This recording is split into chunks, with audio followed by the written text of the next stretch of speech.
A few of the lessons that we can extract. Wallahi ana man ahlaktu nafsi. By Allah, I am the one who destroyed my own self. What are the moral lessons that we can learn as human beings from this fable? The lessons that we can learn firstly is they were united. وَأَنَّ هَذِهِ أُمَّتُكُمْ أُمَّةٌ وَاحِدَةٌ وَأَنَا رَبُّكُمْ فَاعْبُدُونَ. Indeed, your ummah is one ummah, one nation, and I am your Lord. Worship only Allah subhanahu wa ta'ala. That's the first lesson. Yes, we have many different colors of Islam and different affiliations that we have, but at the end of the day, we are all Muslims. We are Muslims, one ummah that we are together. We should bear that in mind in the various hardships that we're facing at the moment. Secondly, we find differing. When people begin to differ, the Quran mentions that you lose your strength, you lose your wind in your differing. The unity is taken away when we begin to excessively differ amongst ourselves. There's a differing which is allowed, but our differing has gone to a totally different dimension that we don't know where to draw the line about who is the enemy and who is the ally. Likewise, we find taking our affairs to strangers. They took their affair to the fox. The Quran is telling us, يَا أَيُّهَا الَّذِينَ آمَنُوا لَا تَتَّخِذُوا عَدُوِّي وَعَدُوَّكُمْ أَوْلِيَاءَ. The Quran tells us, don't take my enemy and your enemy as your close allies. أَفِي اللَّهِ شَكٌّ فَاطِرِ السَّمَاوَاتِ وَالْأَرْضِ. Is there any doubts in Allah subhanahu wa ta'ala? وَمَنْ أَصْدَقُ مِنَ اللَّهِ حَدِيثًا وَمَنْ أَصْدَقُ مِنَ اللَّهِ قِيلًا. Who is more truthful in speech than Allah subhanahu wa ta'ala? So Allah subhanahu wa ta'ala tells us clearly about people who we should trust and people we should not trust. That doesn't mean we paint everybody with the same brush, but this is general.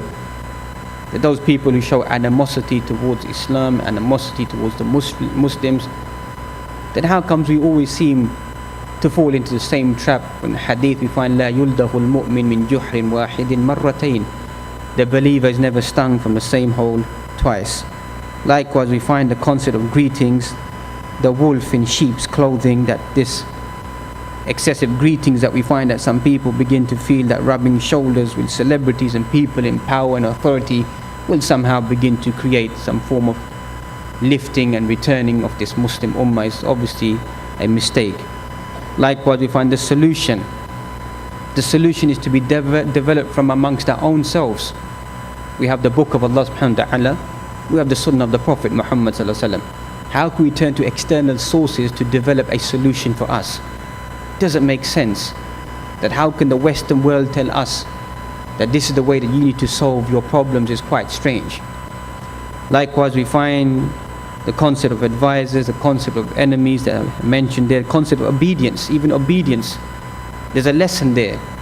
We don't have total obedience to anything except for Allah subhanahu wa ta'ala and then the Prophet Muhammad sallallahu alaihi wasallam. And even it mentions that Surah An-Nisa, wa ulil amri minkum, and those people in authority amongst you. Even if we take the meaning of the ulama or the meaning of the umara, the leaders, ulama tafasir have mentioned the verse does not mention wa ati'u, and obey them, because total obedience only belongs to Allah and His Messenger.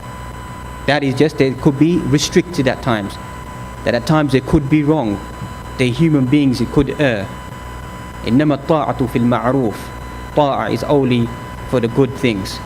There is no obedience to that which entails the disobedience of the Creator of Allah subhanahu wa ta'ala. Likewise, we find the concept of abandoning one another. That bull that's screaming and wailing, and his brothers are hearing that screaming and shouting. We hear this on a daily basis. We visualize it on a daily basis, but sometimes our hearts have become harsh and coarse. ألم يأن للذين آمنوا أن تخشع قلوبهم لذكر الله وما نزل من الحق. Hasn't a time come for the believers, their hearts become soft and lenient in the ayat of the truth that is bestowed down upon them? And in those ayat that we find وَأَحْسِنْ كَمَا أَحْسَنَ اللَّهُ إِلَيْكَ, and show goodness like Allah subhanahu wa ta'ala has shown goodness to you, to the human being. And likewise we find exposure, that these three bulls were exposed. And likewise today, day in and day out, we find that all of us are exposed to the danger, the so-called terrorism around us that seems to exist. Allah knows best where this terrorism is, where it exists around us. Rather, we find the most hardships upon the Muslim lands, Very rare occasions you find some form of upheaval or retaliation taking place in the Muslim lands. Most times we find the corruption, the fasad, the unsettlement, the dislocation, the torture, the punishment, the rape, the abuse, the killing of innocent individuals. And brother mentioned about these drone attacks. If you go and study them, what it entails is from far off locations, just bombing locations and harming people, if not according to the facts that were mentioned August the 14th, just a few days ago. Once all these problems are taking place in Pakistan, still another drone attack is sent out. And obviously many of us are suffaha, we're foolish individuals, unfortunately, quite sad to use such expressions. We don't read, we don't study, we don't understand.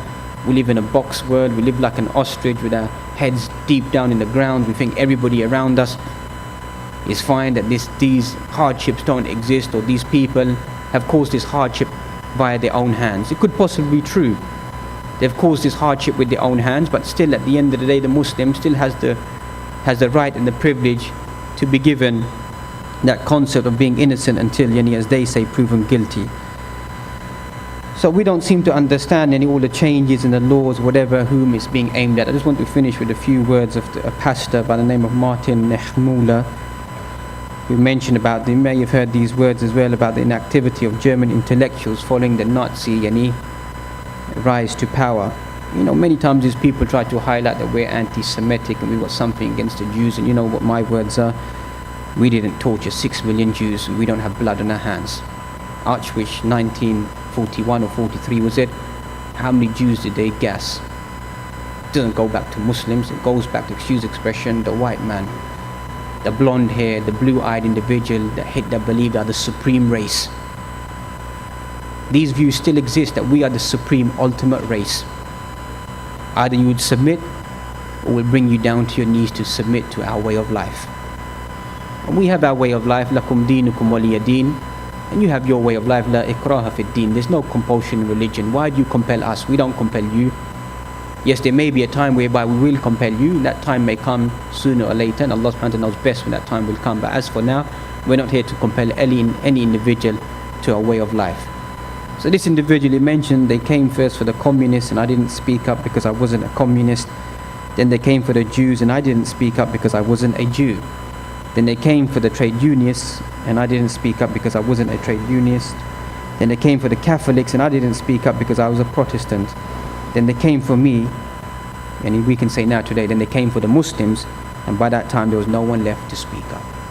So that is something that I wanted to share with you brothers and sisters tonight, that we need to begin to have positive contributions in trying to help the various Muslims around the world. A person, a mu'min, a believer, inshallah, is an individual. Man ra'a minkum munkaran فليغيره بيده فإن لم يستطع فبلسانه فإن لم يستطع فبقلبه وذلك أضعف الإيمان أو كما قال صلى الله عليه وسلم.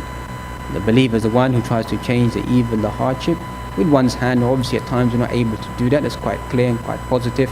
If not, at least then with our tongues have not been restrained. There's no shackles or hardships placed upon our tongues. Dua that we make in the nights of Ramadan, the final 10 nights, likewise to create awareness amongst our own Muslim community firstly, and then to the wider community as well. And then thirdly, we find to at least have some feeling inside our heart. Some of us don't even have a feeling inside our heart. Some of our hearts, unfortunately, may Allah alleviate those hearts and revitalize those hearts, have become dead, that we find some harsh statements that are being made to one another, to our own brothers and sisters. وأقول قولي هذا واستغفر لي ولكم ولجميع المسلمين فاستغفروه إنه هو الغفور الرحيم. بارك الله. أسير في غياهبهم أسير في سجونهم حقير أسير في غياهبهم أسير